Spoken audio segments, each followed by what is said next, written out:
After 10 long months of pregnancy, my water broke on the way to the hospital. The student I had been sponsoring called my husband. She confessed that she had secretly admired him for a long time, but didn't want to destroy our family, so she decided to end it all. My husband abandoned me on the overpass, made a U-turn against traffic, and rushed back to comfort her. I bore the pain in my abdomen and walked 5 kilometers on the overpass before finally getting a cab. By the time I reached the hospital, my blood had already stained half of my body. The doctor told me I had arrived too late. My baby was already gone. It felt as if my heart had been ripped from my chest. I called my husband, but he said, "Let's get a divorce first. We'll remarry once. She's emotionally stable. Our child is gone. There's no use dwelling on it. But we can save another innocent woman." I remained silent for a long time, then quietly said, "Okay, then we're both free." The poor student successfully rose in status, while I, feeling disheartened, left for a distant place. But luck found me. I remarried a kind man and found happiness in a new family. 3 years later, I ran into my ex-husband. "Alora, you disappeared for 3 years, and now you couldn't resist showing up. You're here for money, aren't you?" I stared in shock. My ex-husband, Silas Armani, and walking beside him, like a vision of elegance,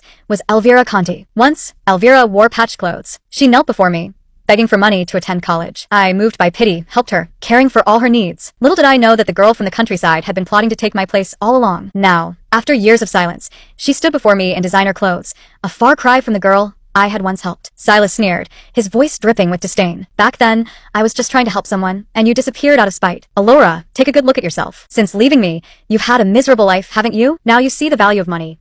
Huh? Now you know that a successful husband is your support? Too bad, it's too late. You lost any right to be my wife." I shook my head quietly, my voice barely a whisper. "You're mistaken. I'm here on business." At the airport, Silas looked me up and down, his gaze heavy with disdain. "Business? Can you even afford a plane ticket? If you need money, just ask. Stop hiding behind these ridiculous excuses to make yourself look better." Silas pulled out a wad of cash, flicked his wrist, and threw it in my face. He grabbed Elvira's hand and turned away, leaving me standing in stunned silence. I was so angry, I couldn't find the words. I wanted to run after them, shout a few things, but then I glanced at the time. My husband's flight had just landed. I took a deep breath, steadying myself, and walked into the terminal. I had a husband who loved me, so why let 2 rabid dogs ruin my mood? But as soon as I entered the VIP lounge, my brow furrowed. The usually calm and quiet lounge was chaotic. The air was thick with cigarette smoke. Men talked loudly and puffed their cigars like they owned the place. Silas was at the center of it all, surrounded by sycophants who lavished him with praise.